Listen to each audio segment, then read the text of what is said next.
नमस्ते नमस्ते सबैजनालाई। आज चाहिँ हामी क्लास 11 को ब्याङ्क क्यास बुक भन्ने च्याप्टर पढ्न गइरहेछौँ र तपाईहरुलाई यो 5 मार्क्समा सोधिन्छ एक्जाममा।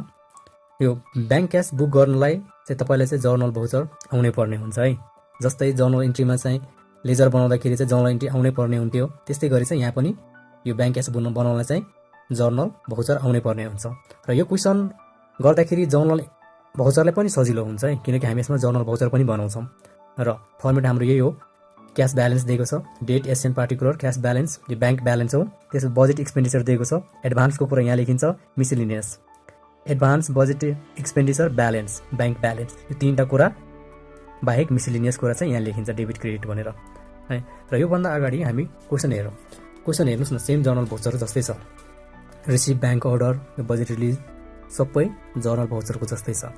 अब यो सुरु गर्न अगाडि हामी चाहिँ यसलाई चाहिँ जर्नल भाउचरमा बनाउँ। डेबिट क्रेडिट चाहिँ छुट्याउँ पहिला है। जस्तै 1 नम्बरको आई नम्बरको चाहिँ के गर्नु पर्दैन, ब्याङ्क ब्यालेन्स भनेर दिएको छ। नम्बर 2 मा जाऊँ। हेर्नुहोस्, receive bank order, bank order भयो भने पैसा आउँछ 3 lakh and budget release rupees 3,60,000 for actual expenditure of last month भनेको छ। ब्याङ्कमा चाहिँ 3 लाख आयो रे, तर बजेट रिलिज चाहिँ 3,60,000 को भएको छ। यसको चाहिँ जर्नल भाउचर यस प्रकारको हुन्छ। आइमा हेर्नुहोस्, सुरुमा डेबिट नेपाल राष्ट्र ब्याङ्क, एनआर ब्याङ्क भनेर लेखेँ मैले।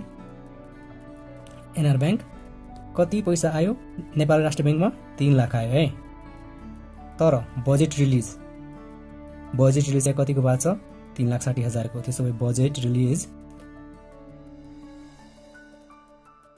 रिलिज चाहिँ 3,60,000 को यो क्रेडिट साइडमा भयो। र भनेपछि डेबिट क्रेडिट बराबर भएको छैन, डेबिट साइड कम पैसा आएको छ र यहाँ लेखिन्छ डेबिट साइडमा रिभल्भिङ फन्ड।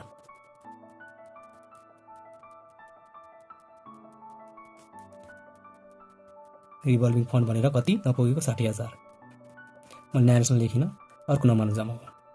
3 नम्बरमा यहाँबाट चाहिँ हामी जर्नल भाउचरलाई पनि हामीलाई हेल्प हुन्छ। फर्निचर पर्चेज रुपिज 30,000 पेमेन्ट भनेछ। फर्निचर किनेछ रे, फर्निचर किनेछ र पेमेन्ट गरेको छ 30,000। यसको जर्नल भाउचर हुन्छ डेबिट बिई, बजेट एक्सपेन्डिचर हो यो फर्निचर। र फर्निचरको हाम्रो बजेट हेड नम्बर लेख्नु पर्ने हुन्छ है। बजेट हेड नम्बर फर्निचरको हाम्रो बजेट हेड नम्बर हुन्छ 29311। तपाईलाई भनेछ, याद भएन भने के गर्ने, याद भएर आउँदै यो बजेट सिटको फर्मेट चाहिँ इक्जाममा लाने अनि हेर्ने है, यो बजेट सिटको। र फर्निचर किन्दाखेरि कति पैसा पेमेन्ट गरेको छ 30,000। त्यसो भए 30,000 डेबिटमा, र पैसा कहाँबाट जान्छ सिआर भनेर नेपाल राष्ट्र ब्याङ्क, एनआर ब्याङ्क भनेर कति पैसा गयो 30,000 गयो। अर्को 4 नम्बरमा हेर्नुहोस्, the petty cash fund establishment by 500। यदि पिटी क्यास फन्ड क्रिएट भएको छ भने डेबिट पिटी क्यास हुन्छ। Debit petty cash, debit petty cash fund भनेर कतिको 500 को।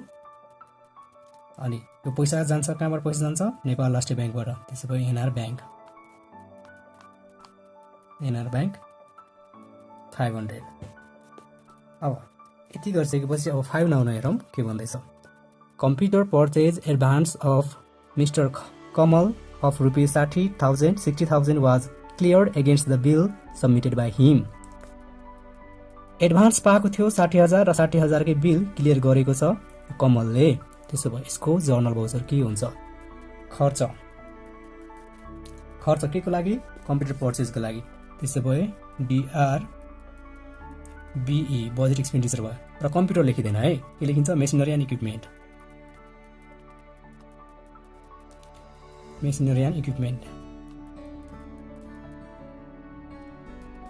र यसको पनि बजेट हेड नम्बर लेख्नु पर्ने हुन्छ है। जस्तै यो लेख्यौँ हामीले, यो बजेट हेड नम्बर त्यस्तै। र यसको बजेट हेड हुन्छ तपाईँको कम्प्युटरको 29511, यो बजेट हेड नम्बर भयो। र पैसा कतिको बिल क्लियर गरेको छ 60,000 को। त्यसो भए 60,000 भयो। अनि कसले क्लियर गरेको मिस्टर कमलले।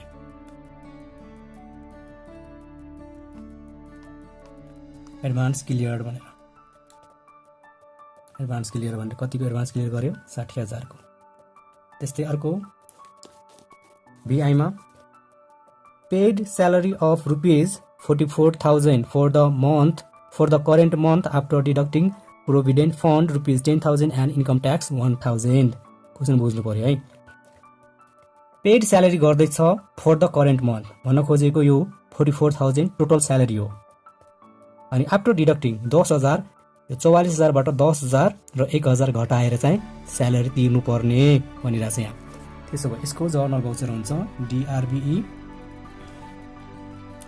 DRBE स्यालेरी र स्यालेरीको बजेट हेड नम्बर हुन्छ 2111 4 1 है। अनि स्यालेरी टोटल स्यालेरी भयो यो 44,000।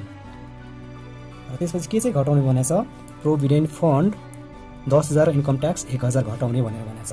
त्यसो भए प्रोभिडेन्ट फन्ड PF मैले मात्र लेखेँ PF प्रोभिडेन्ट फन्ड 10,000 घटाउनु पर्यो र क्रेडिट अर्को के इन्कम ट्याक्स 1,000 घटाउनु पर्यो। त्यसो भए उसले नेट स्यालेरी कति पाउँछ नेपाल लास्ट ब्याङ्कबाट NR ब्याङ्कबाट 11,000 घटायो 11,000 घटाएपछि उसले कति स्यालेरी पाउँछ नेट स्यालेरी भनेको 33,000 पाउँछ है। यति चाहिँ हामीलाई थाहा हुनु पर्यो। यति थाहा भइसकेपछि यो ब्याङ्क क्यास बुक के पनि आयो हामीलाई। अब चाहिँ यसमा चाहिँ कसरी राख्ने है यो ब्याङ्क क्यास बुकमा चाहिँ कसरी राख्ने। सुरुमा हेर्नुहोस् सुरुमा आईमा दिएको छ डेट भनेर दिएको छैन है आई दिएको छ। त्यसो भए मैले चाहिँ डेटमा वा डेटमै भनौँ न आई लेखेँ ल।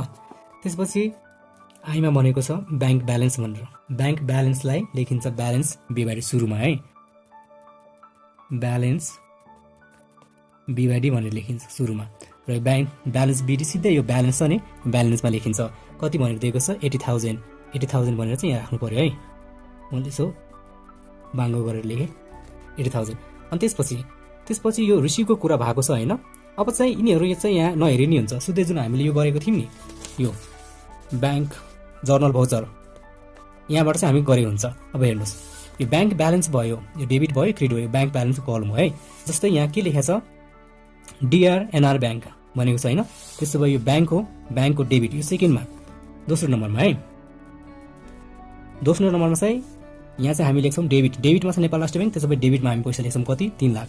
3 लाख हेर्नुहोस् त 3 लाख छ नि डेबिट भने नेपाल राष्ट्र ब्याङ्क भने डेबिटमा छ भने यो हामी डेबिटमा लेख्छौँ यहाँ 3 लाख भनेर 3 लाख भयो हो।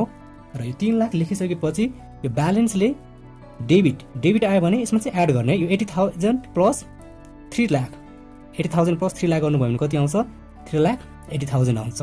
यो यसरी चाहिँ एड गर्नु पर्यो हो। अब हेर्नुहोस् यहाँ डेबिट साइडमा रिभल्भिङ फन्ड छ र क्रेडिट साइडमा के छ बजेट रिलिज। यो दुइटा के हो मिसलेनियस हो यो मिसलेनियसमा जान्छ। त्यसो भए आफ्नो कलममा डेबिटमा कुन छ रिभल्भिङ फन्ड छ होइन 60,000 डेबिटमा चाहिँ 60,000 राख्नु पर्यो। र अर्को यो 3,60,000 छ क्रेडिट साइडमा क्रेडिटमा चाहिँ यो क्रेडिटमा मिसलेनियस क्रेडिट साइडमा चाहिँ 3,60,000 लेख्नु पर्यो।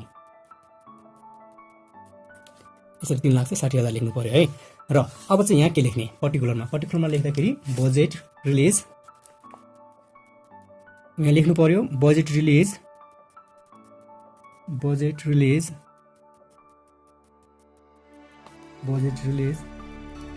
एन्ड ब्याङ्क अर्डर रिसिभ भनेर यसरी चाहिँ लेख्नु पर्यो है। देखिरहनु भएको छ नि होइन। ल अर्को पालि म चाहिँ यो ठुलो फर्मेटमा चाहिँ बनाउँछु अहिले चाहिँ मसँग फर्मेट छैन। अब हेर्नुहोस् तेस्रो नम्बरमा हेर्नुहोस् है यहाँ डेबिट के छ बी बजेट एक्सपेन्डिचर हो होइन यो बजेट एक्सपेन्डिचरमा हुन्छ है। र नेपाल राष्ट्र ब्याङ्क कहाँ छ क्रेडिटमा छ हो नेपाल राष्ट्र ब्याङ्कको क्रेडिटमा हुन्छ। त्यसो भए यहाँ पहिला पर्टिकुलर पनि लेखौँ 3 नम्बरमा पर्टिकुलरमा लेख्दाखेरि चाहिँ issue cheque for purchase of furniture issue cheque for purchase of furniture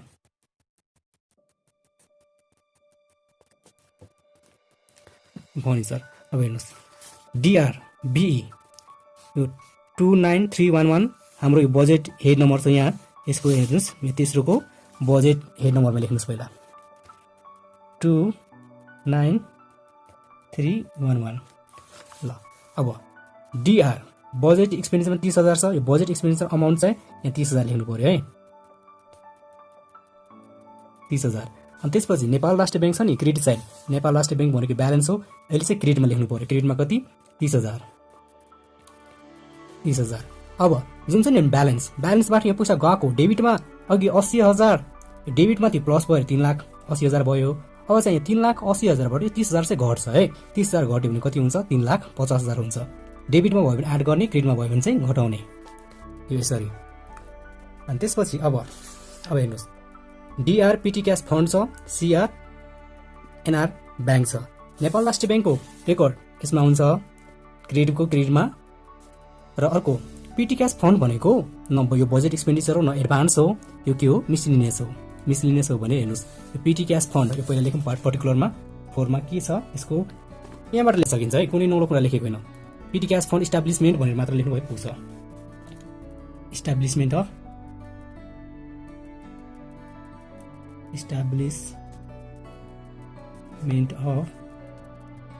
PT cash fund.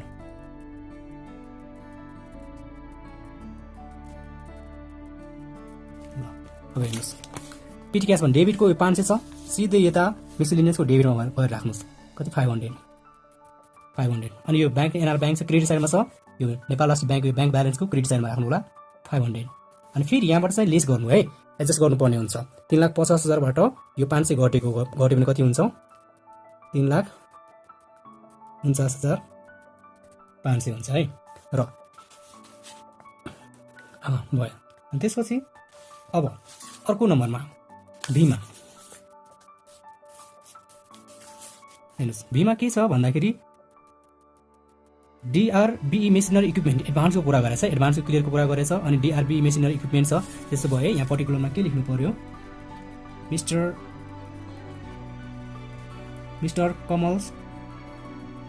कमल्सले के गरेछ एडभान्स क्लियर गरिदिएको छ हो। त्यसो भए mister Kamal's advance clear mister कमल्सको एडभान्स क्लियर गरेको छ भनेर। अब मेन कुरा यहाँबाट हेर्नु पर्यो, डेबिट बिईमा छ, मेसिनरी बिई हो, बिई बजेट एक्सपेन्डिचरमा हुन्छ। बजेट एक्सपेन्डिचरमा पहिला बजेट हेड नम्बर लेखिदिउँ कति छ 29511 भनेर। अब पैसा चाहिँ कति 60,000 क्लियर गरेको छ। त्यसो भए 60,000 र यो के थियो एडभान्स थियो है। एडभान्स अहिले क्लियर गरेको छ भने यो एडभान्स क्लियर छ नि, यो एडभान्स क्लियर गरेको छ भने यो 60,000 हुन्छ। र जुन यो पहिला पैसा पाएको थियो त्यसो भए अहिले खर्च देखाउन मिल्दैन। यहाँ के गर्नुपर्छ यो एडभान्समा यो 60,000 हामीले माइनस पनि गरेर देखाउनु पर्यो, ब्र्याकेटमा हो भनेर एडभान्समा है। आइबीमा हेर्नुहोस् है, ध्यान दिएर हेर्नुहोस्। अब स्यालेरी कुरा आयो, स्यालेरी के हो बिई हो। अनि यहाँ चाहिँ हामीले के लेख्छौँ स्यालेरी डिस्ट्रिब्युसन भनेर।